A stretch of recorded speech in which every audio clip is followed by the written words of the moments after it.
Virginia, thank you for coming. Well, this is going to be an open forum type of discussion. I will be the moderator, and Jack will be the fact checker.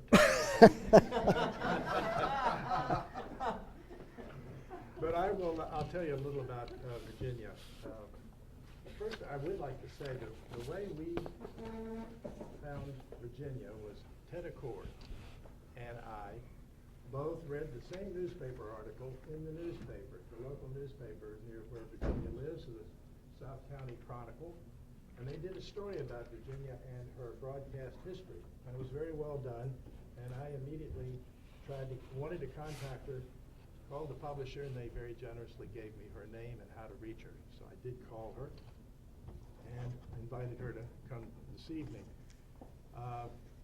For those of you to bring you up to date on Virginia, and we'll discuss it further, is that Virginia was a radio star during the 1930s and 40s. She performed in a singing group, the famous family singing group called the Vass family group across America in the 1930s and 40s. She appeared on Don McNeil's Breakfast Club. She appeared with Sammy Kaye, Judy Garland, Al Jolson, Bing Crosby. She sang on commercials. She was the wife on John's Other Wife. She performed as the girlfriend on Buck Rogers in the 25th Century. She performed many little girl parts in Baby Cries, and she appeared on Broadway in Three's a Family. I will stop there and let Virginia tell us her stories. Did I do all that? And more, and more. Thank you. Thank you. First of all, I'd like to say, please don't ask me any dates. I never could remember a date, except the ones I had with boys. I did remember them. But I just don't remember any dates. And I understand this encyclopedia over here by me knows all the dates of everything. So please don't say, what date did you do this and what? Because I don't know, honey. And when you get to be as old as I am, and I'll be 94 next month, then thank you. Maybe you won't remember dates either. Anyway, I do remember about 4 dates, like the date I was born, and the date I got married, and the date my son was born, and he's here tonight too. And I'll probably remember the date I kicked the bucket. I'm not sure. Virginia, when did you first start performing? Well, I guess as soon as I was born. You know, I used to sing with my family in the South when I was born in South Carolina. And we had a big family. My father was a Baptist preacher and a college professor. And my mother was, well, she would love to have had a music career, but she was too busy having babies. She had 10 of us. And she lived to 101, so it didn't hurt her a bit. And anyway, I know my story is long. It's 94 years long almost, so I won't take up too much of your time, I know. But there were 10 of us, and then 7 of us grew up to more or less maturity, and then the 2 oldest ones dropped out of the singing group because they thought it would never amount to anything. And actually, we sang in radio for about 15 years before the family broke up. And I just kept going. I just didn't know when to quit. So I did it all by myself in radio and on the stage, on Broadway and other things. And I'm in a retirement home now, and I'm still performing. They can't get me to quit. Actually, I think I'm in the prime of my senility.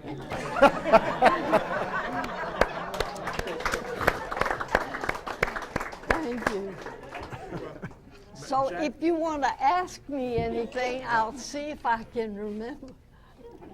Well, John Dunning, who's written the best book on old-time radio research and reference material called On the Air, tells that your family's introduction to radio came as a result of your father's school being burned down in South Carolina, and then you relocated to Connecticut. That's right. And he credits your Aunt Lulu with getting the family on radio. Is that about the way it works? That is right.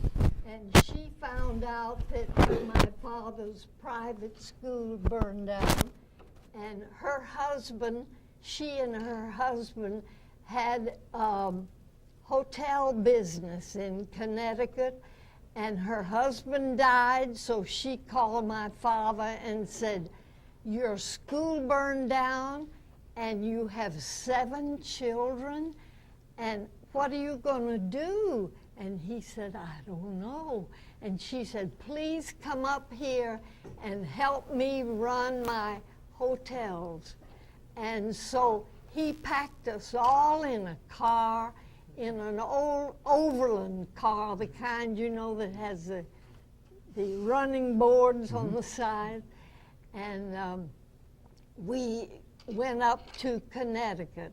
We couldn't all fit in one car, but the boys got on the bus and went. Anyway, when we got to Connecticut, my aunt put us all to work. She had a beautiful inn called Green Pastures. And when we drove up and saw that inn, honey, we thought we died and gone to heaven. It was beautiful. And she put us right to work, and we started serving in the dining room, and my mother helped in the kitchen, my father in the front office. And after dinner, we would all gather in the kitchen to help. And whenever my brothers and sisters got together, we would just sing automatically. We loved singing together. And we had what you call a blood blend, because we were all in the family. We just kind of sounded alike. And so we were singing in the kitchen, and my Aunt Lula said, she came out and said, "I didn't know you children could sing like that. I'm going to put you on the radio." Well, we laughed. We thought that was a good joke. But she took us into NBC in New York, and they heard us sing, and they hired us immediately, and that was the beginning. What was your first job? The first job was singing on Madge Tucker's Children's Hour on Saturday mornings, and the first song we sang was, "Oh Mary, don't you weep, don't you moan." And we didn't forget a bit of it. Could you sing a verse for us now? Not as well as I did then. No, and then from then on we did a lot of NBC sustaining programs, and then we got a few commercials, which was wonderful. And you said you just thought we did everything mainly from Chicago, but that's not true. We did most of our shows from New York and then some in Chicago. Now, they list 3 different shows just called the Vass family. There's October 32 to September 37. Don't mention dates, no, no. please.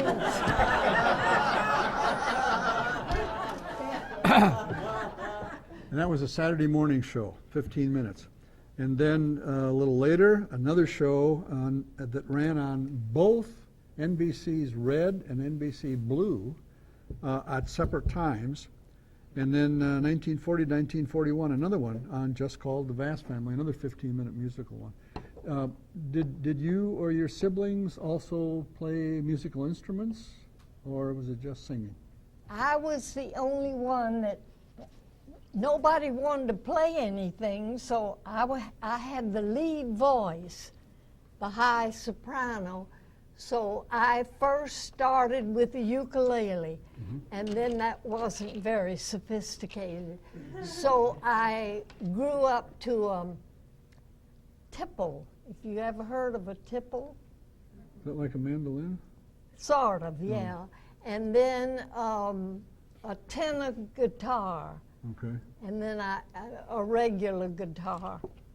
So that was the only accompaniment most of the time? that you Most had? of the time. My mother started out playing the piano, but she had a lot of courage with 10 children, but she got too nervous on the radio, so she quit. She quit the piano.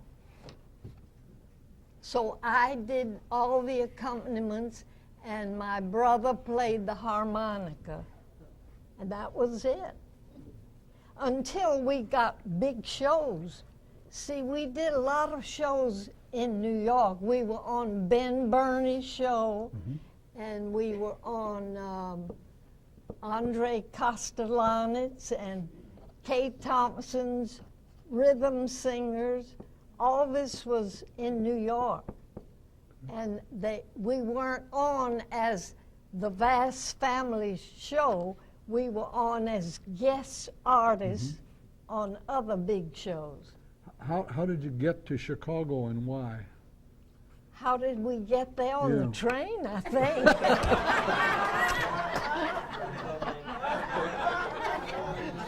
I mean, it's... Okay, let me rephrase. You're a writer, Jack. Yeah. What brought you here? A 37 Chevy? Yeah, no. Well, did you just get job offers in Chicago?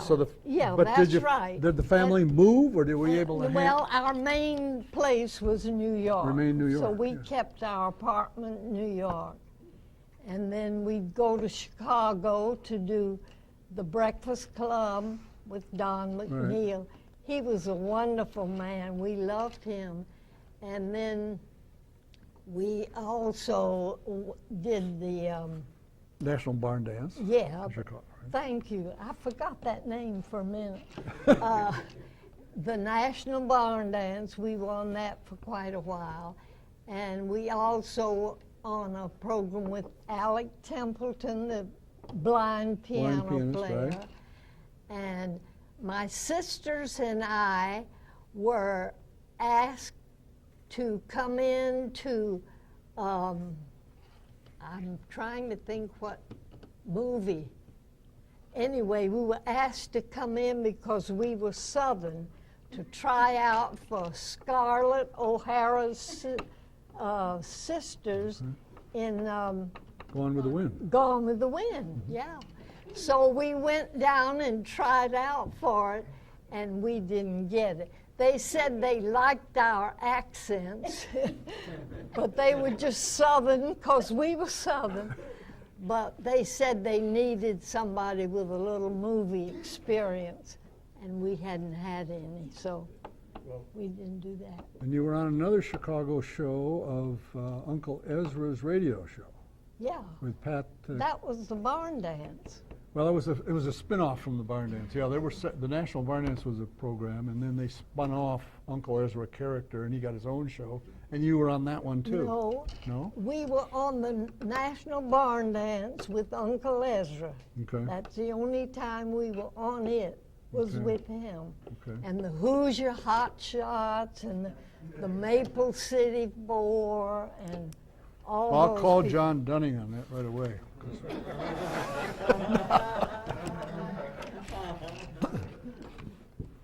How about Glamour Manor? Was that Chicago or New York? Well, it started in New York, Okay. and then we moved from New York to California. So we Oh, you were were in in Hollywood. Hollywood Yeah. for all the rest of that show. I took the place of Lurene Tuttle. She had the part. Yeah. You were playing With Cliff You were Arquette. playing Gloria, I played who was the Gloria. girlfriend of the desk clerk on Glamour Manor. Who of was which, Tyler McVeigh. you know, and yeah. Yeah. And you also Anything else you you- want to know?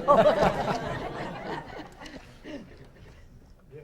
I was wondering, how did the traveling and just being in show business affect your schooling? Well, Were you in normal classes, and did the kids know you were on radio? when we were working in New York, I finished high school. I never went to college, but I thought I had a better education than a lot of college girls I knew. Oh, yes, can we hear details of that? That sounds-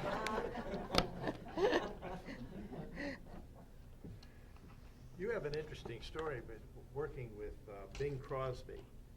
Yeah, we were on a show in California just as guest artists on the show, and Bing Crosby was on the show too. And this was when he was married to Dixie, his first wife. And everybody didn't know it, but he was colorblind. And in rehearsal, he came to rehearsal that day, and honey, he had the worst looking outfit on you ever saw. It was terrible. He came over to us, and I was the one that talked most, I guess, in my family. So he asked me, he said, you know, most people don't know I'm colorblind, but my wife, Dixie, always picks out my clothes in the morning, and she puts them out for me, and so I know what I'm going to wear. But she's out of town. And he said, today I just dressed myself. Do I look all right? So I thought, what can I tell him? And I said, Mr. Crosby, this is radio, you know. Nobody's going to see you. They'll just listen to your beautiful voice. And he thanked me and said, oh, that's fine. So we got out of that all right. Where were you in the family? Which are you oldest, youngest, in the middle someplace? I was right in the middle, and they always call the middle child the pitiful middle. So that was me. Are any of the sisters alive too? One sister left in all the 10 besides me. She's the baby of the family. She's 86 now. And she lives in Oregon, so I can't see her very often, but we talk a lot on the telephone. We've skipped over the names of all your siblings here. You want to start by telling us of these 7 that were in the... In the beginning, of course, there were 10, and two of them died when they were almost babies, And then a little girl, a sister, died when she was 9 years old, and that left 7. Right. And then of the 7, the oldest brother and oldest sister. The oldest brother was Leland. He took the name from my father, the same James Leland Vass. And he kept saying, "I can't sing." And we said, "Oh, sure you can." "I can't sing," he said. And he said, "But I can do bird imitations." But there was not a whole lot of call for that. So he decided to drop out, and he did other things. And my oldest sister, she was sort of a bossy one, and she thought we weren't going to amount to hill of beans, so she left. That would be Harriet, I guess? Harriet, that's right. You know their names? Well, I'm just making a stab here. Yeah. And then,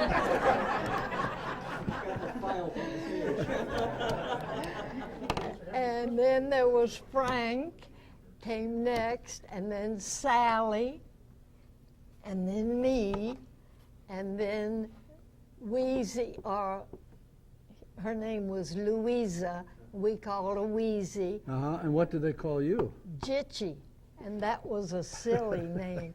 The kids couldn't pronounce Virginia, all my family, so they called me Jitchy. And actually, I try to get people at Green Spring, where I live now, to call me that, but they say that. How do you spell it?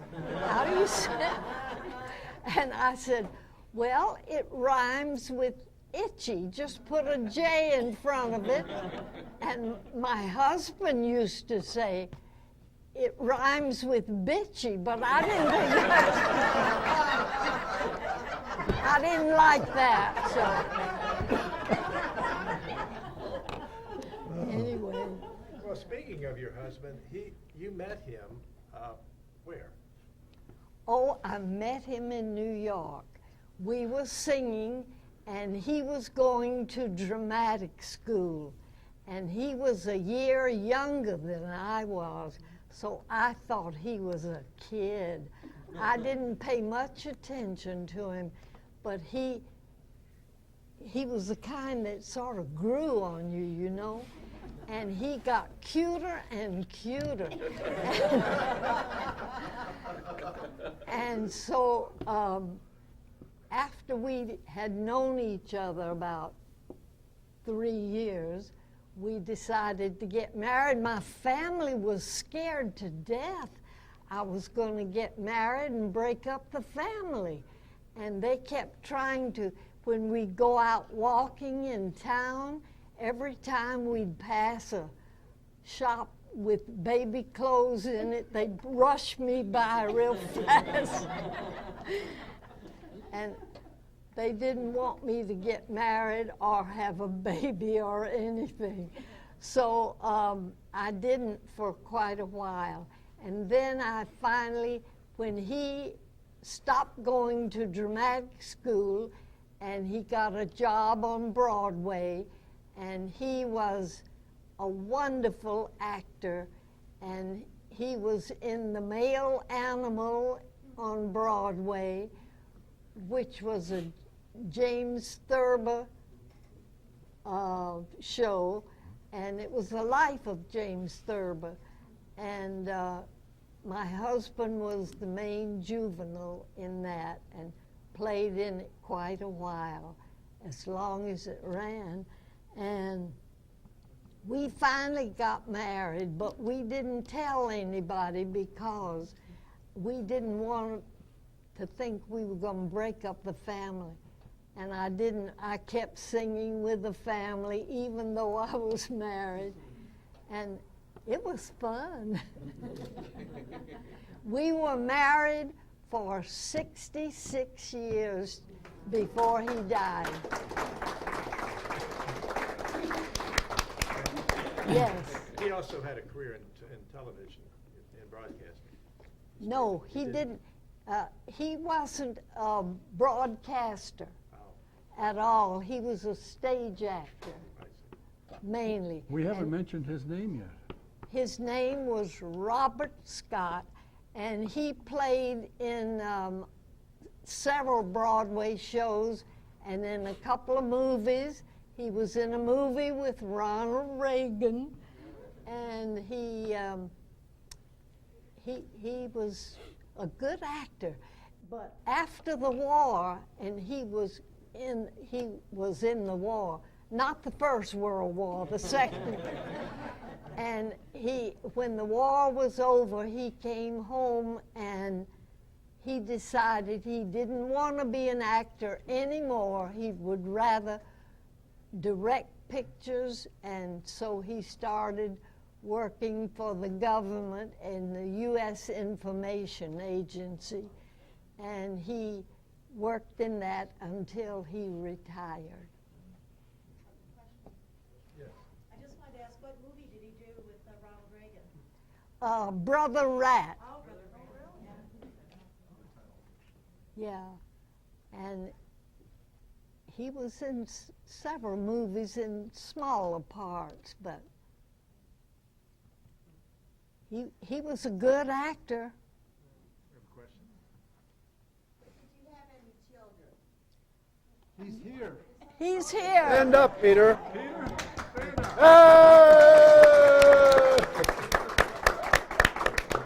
His name is Peter Scott. Yes, I tried for 9 years after I was married. He finally caught on that we wanted him, so he came.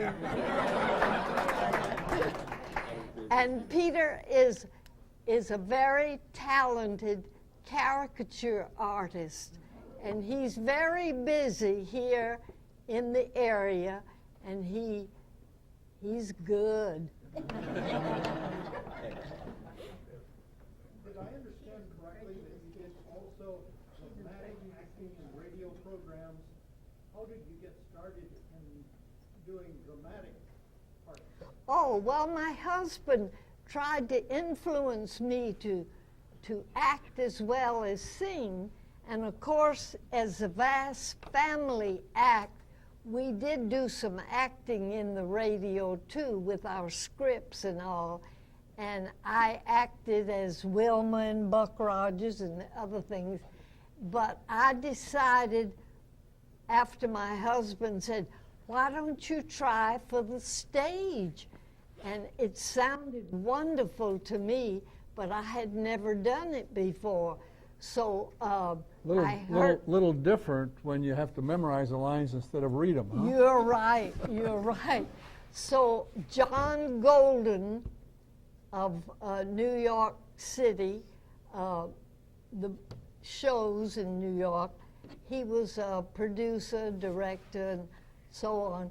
And he held a contest in New York for a young girl, and he said, whoever wins this contest, I will put in my next show.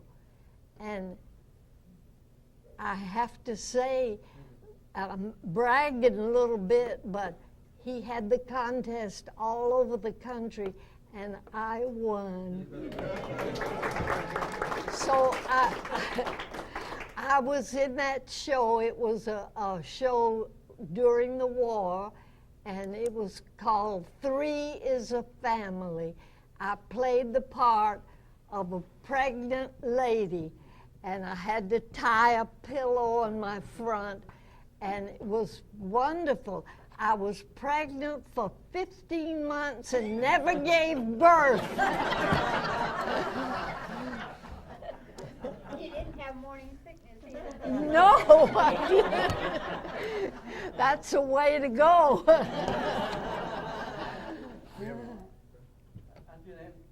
be interested in hearing about your role on John's Other Wife.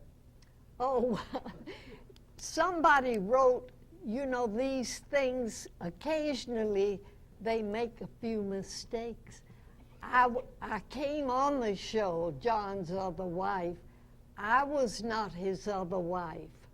but he wrote in that article, he said that I played John's other wife. I was just one of the actresses that came in once in a while when they needed somebody, you know, a neighbor or somebody that would come in maybe a couple of times on the show. So you just put that in your brochure, you know, you say, I was on John's other wife, and he said, she played the other wife. What about the Buck Rogers? Was that radio or?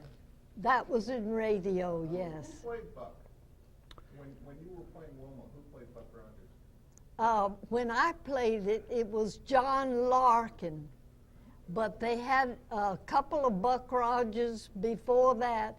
That was what was interesting in radio, because they could keep changing the main characters, and if you sounded just slightly like the other one, nobody knew the difference.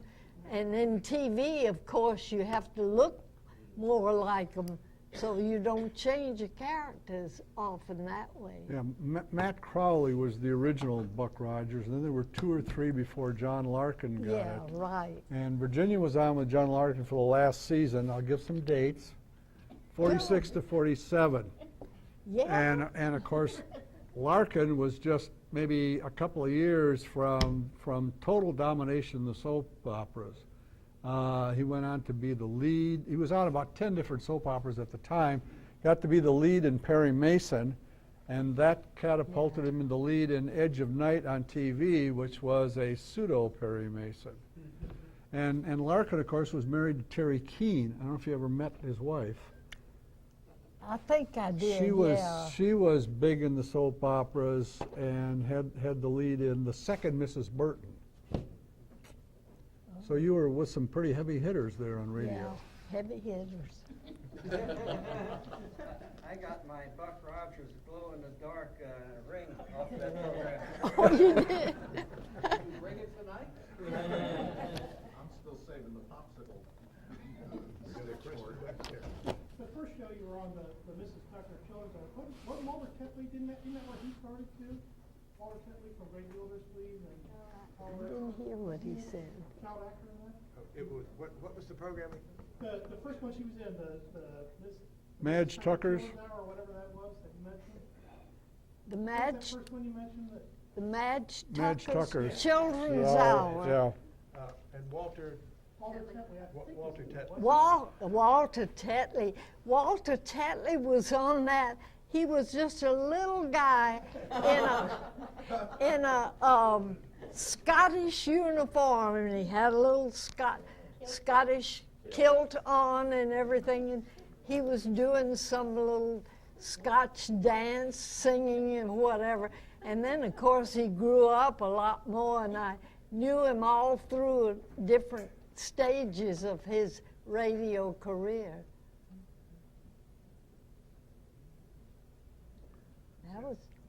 That was it. Rick? You made Bing Crosby sound like a real easygoing guy.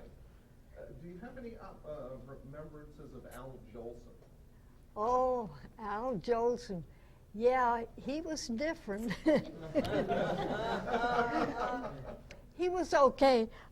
We sang in his show that he was doing a tryout show before Broadway, and this was in Chicago. So he had us do the what they call the entr'acte, that in between the acts of the show we'd come out and sing and do our little walk across the stage. And so we did that, and let's see, Jinx Falkenberg was on that too, and he was on with his wife, Ruby Keeler, and they had just gotten a divorce, I think, or were about to, and they didn't get along at all. And when they wanted to put her on the show, because she was a tap dancer, you know, and kind of cute and little, and Al Jolson thought she was wonderful. He didn't want to divorce her at all, and she was real mad at him. And she said, what show is it you want me to try out for? And they said, well, it's a show with a comedian. We were trying to hire him. So they got her to sign for the show, and they didn't tell her it was Al Jolson. And that was clash. Maybe I wasn't supposed to tell that story. Is there anybody here related to Al Jolson? I hope not. Rumor has it he had a very high opinion of himself. Yeah.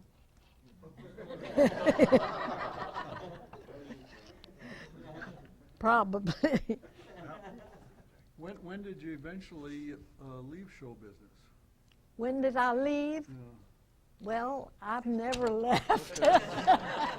I asked that question one time to Don Knotts. I said, why did you leave radio? And he said, I didn't. Radio left me. Oh. It just went into television. That's right. Well, when our family broke up, I kept doing it, as I said, and then when I stopped doing radio and television, I started doing personal appearances after I'd done Broadway and so on.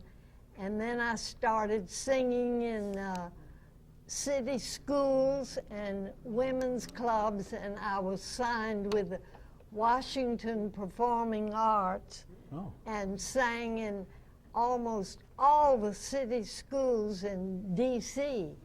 And I remember one day I went to a school in D.C. for one of the concerts for the children in the elementary schools, and I found out how to drive around by getting lost a lot. Anyway, I drove to this school, and I couldn't find a parking place. I had to park around the corner, and it was in a neighborhood that was a little questionable, and I thought, well, I'll just park here and hurry around the corner to the school. So I did, and when I finished the program, the principal said, where are you parked? I told him, and he said, oh, are you by yourself in the car? And I said, yes. And he said, well, this is kind of a rough neighborhood. I better walk you to the corner. And so I was a little nervous, but I didn't worry too much. He walked me to the corner, and I said, my car is that third car right down there. He said, fine, good. And he left. Well, I walked down to my car, and it was locked. I had left the key in the car, and I didn't know what to do. And I kept looking at the car and wondering and looking up the street. I saw 3 men walking down the street toward me, and I was really nervous. I didn't know what to do, and I thought, well, when you get this nervous, you better just act normal if you can. So when they got up close to me, I said, excuse me, but are any of you any good at breaking into a locked car?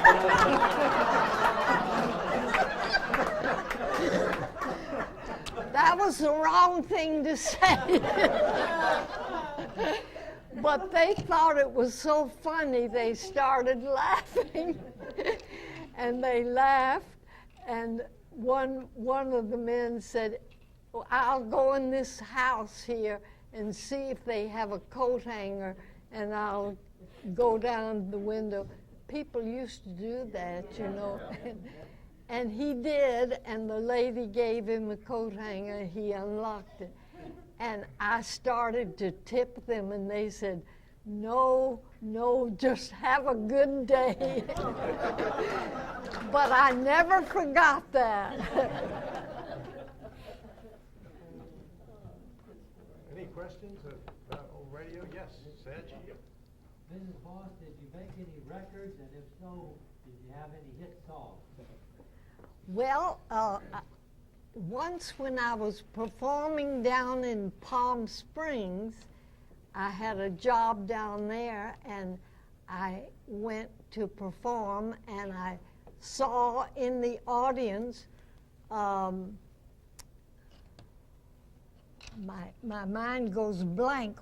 When you're 94, you'll get blank. My mind's already going blank, and I'm only 72. You know the famous cartoonist. Oh, how many famous? Billy DeBeck? Al Cap. I was thinking Al Cap. Walter Lance. Which comic strip? No, the famous one, Mickey Mouse guy. Walt Disney. Yes, yes. I just couldn't think that he was sitting in the audience. And he heard me sing, and he said, I would like you to come down to my studio and record a couple of those songs for me. So I called them up, I guess as soon as I got home, and they said, fine, come in. And I went in one day and recorded them, and that was it. And I kept wondering why I didn't hear from them. And finally, after, a month maybe, I called again, and they said, well, we have a lot of things going on, and we do so-and-so, and he's out of town right now, so we can't do anything. And so I just let it go, and I never did finish it up. We did make a few recordings of the Vass family singing, and we have moved so many times that I just don't know where anything is anymore. Peter lost them, didn't you? He just. Right. Yeah, you're No, right. there must be some in existence. Is there not, or someplace? Oh, I think we got some, don't we, Peter? We got lots of, I think so, of the Vass family? I think so. We have We have. at least one. At least Well, that is lots. Yeah. Would it be possible to get a copy for our library that people could listen to? Oh, well, that'll be good. What- Well, my husband made some what do you call tapes? Video? People don't call anything by the right name anymore. Now they're DVs, or I call them BVDs, but that's wrong. Anyway, Question in the back, yes. Yes. When you were on Don McNeil, was it with the Vass singers? And then also, how was Don McNeil? How did you find him? oh, he was wonderful. He was so friendly, and a couple of times he even drove us from the hotel where we were staying, drove us into to the studio, and because we did have to do it in the morning, and so he was friendly, and we of course met his family and those cute little boys, and it was good. We loved that, and we also met a lot of other people on his show too. And I remember Kukla, Fran, and Ollie were on that too, and a lot of others. How many of you were that were singing together when you went all over the place? 5 of us. If you contact the archives at Disney, they may still have those recordings somewhere in the file. Yeah, they probably I do. would contact them because they might very well make you a copy, or they might say they might have been used in a cartoon or something. But you might call them and give them the name, and they might You be might able get to a nice find them. check. I guess so. I just never was, I did those things, but it wasn't glamorous to me somehow. It was just making a living, doing what I love to do, and I didn't go around saying, oh, you know what I did when I was growing up. I never did that because I didn't care. I mean, it was fun, it was wonderful, and I'm glad I did it. And I'm glad I'm still in plays. Honey, I'm having to memorize. Do you know when you're almost 94, it's hard to memorize. It really is. Tell us about this last play you were in, because we were trying to get you for the May or the June meeting, and you said, well, I can't, I'm in rehearsal, and then I'm performing in the play. That's What's right, this I play? was. I was in a play called Miss Twiddle and the Devil. No. No, I wasn't Miss Twiddle or the Devil. I played an old lady, amazingly enough. I played an old lady who loved to nip her bottle every day. And it was wonderful because I could rehearse a whole lot.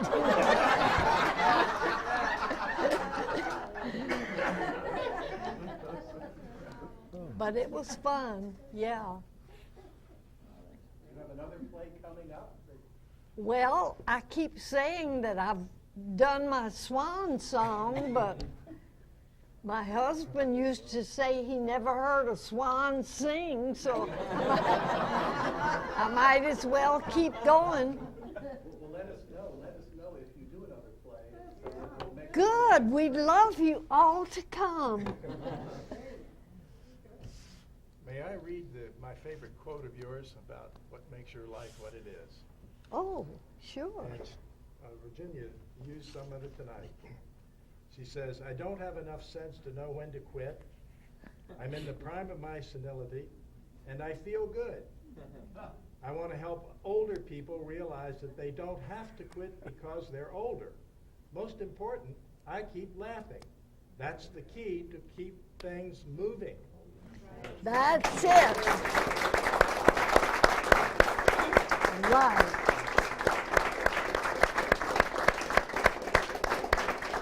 Yeah, thank you. So keep laughing. It's wonderful for you. Were you ever on Fred Allen when you were in New York? Fred Allen show? What? No, what was it? Were you ever in Fred Allen show while you were in New York? Were you in Fred Allen's show? Oh, yes, Fred Allen. He did a very cute thing, and I don't want to take too much time, but we did a guest performance on Fred Allen's show, and the night we were supposed to be on it, my sister, the baby sister, the only one still living besides me, had a part in the song, a little solo part in the song, and she suddenly got laryngitis and she couldn't do it. So I had to take her part in the song, her solo part, as well as singing with the group. And when we got to the rehearsal, Fred Allen said, I thought you were a group of 5 with 4 girls and a brother. And we said, yes. And he said, but I can only count 4. Where's the 5th one? And I said, well, she has a bad cold and she has laryngitis and she had a fever and she couldn't come, and so I'm taking her part. And he said, what's her name? And I said, Emily. And he said, Emily, put your hand up to the radio. And he put his hand on the microphone. He said, you don't have a bit of fever. You can be fine tomorrow. I thought that was very cute. And she never forgot that either. It worked, yeah. Virginia, what was the program that you were in or wanted to be in and your mother said you weren't being paid enough? Was there? That we weren't what? You were not being paid enough or weren't offered Oh, enough? that was Al Jolson. We left his show. We left Al Jolson's tryout show in Chicago because we got another show in New York. So we left his show. He was trying to get it in order to bring to Broadway, hoping it would be a big hit. And my mother said to him, Mr. Jolson, you're not paying my children enough. They're leaving the show. Mother suddenly became a manager. and he didn't like that at all. But we left the show, and actually, when he went to Broadway, it played, I think, 3 nights, and it flopped. So we were glad we left. You mean Al Jolson's program is only 3 Right. days? It was called Hold On to Your Hats. Ooh. He did. He didn't hold on. No, he didn't hold on. Well, Virginia, you've entertained us for an hour. You're kidding. I didn't mean to.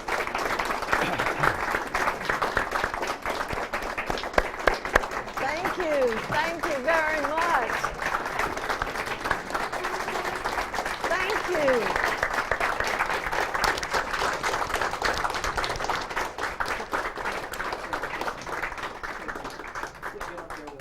Oh, okay. Yeah, this is for the website. Thank you. Thank you.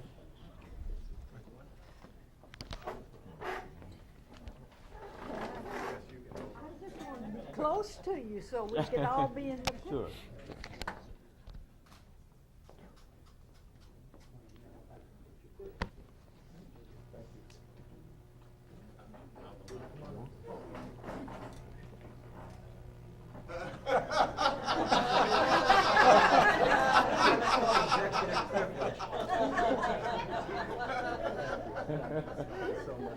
I like men. I'd like you to autograph my Breakfast Club book, if you would. Okay. Since you're the only cast member I've ever personally met from that show. Well, we'll have a social hour now, and perhaps you can tell Virginia and Peter how much we appreciate them coming tonight. Thank you.